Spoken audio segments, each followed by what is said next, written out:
जम्मू कश्मीर में बुधवार को पहले चरण की वोटिंग हुई। 10 साल बाद हुए चुनाव में जम्मू कश्मीर में करीब 61% वोटिंग हुई है। आज आपको हम जम्मू कश्मीर में जमात फैक्टर के बारे में बताने जा रहे हैं। जमात इस्लामी एक राजनीतिक पार्टी रही जो फिलहाल भारत में बैन है। अलगाववादी संगठनों से ताल्लुक और टेरर फंडिंग के आरोपों के चलते पार्टी बैन की गई है। कुलगाम जिले में बुधवार को 62% वोटिंग हुई। यहाँ पर जमात इस्लामी को मजबूत माना जाता है। रैलियों के दौरान भी इलाके में भारी संख्या में भीड़ देखने को मिलती थी।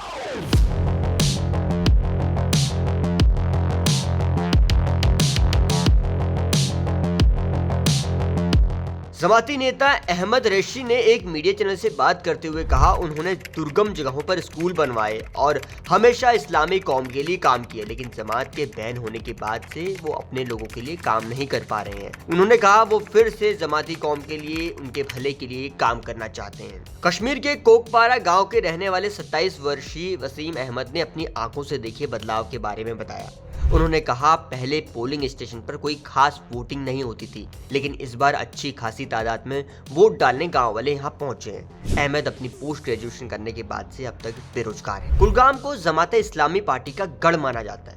पार्टी बैन होने से नाराजगी के चलते जमात पहले चुनाव का बहिष्कार करने की अपील कर रही थी, लेकिन पहले चरण में उन्होंने 10 स्वतंत्र उम्मीदवारों को सपोर्ट किया। इसके बाद से स्थानीय लोगों ने बढ़ चढ़कर वोटिंग में हिस्सा लिया। कुलगाम विधानसभा में अभी त्रिकोणीय मुकाबला है। एक तरफ कम्युनिस्ट नेता MY तरीगामी है तो दूसरी तरफ नेशनल कॉन्फ्रेंस और कांग्रेस का गठबंधन।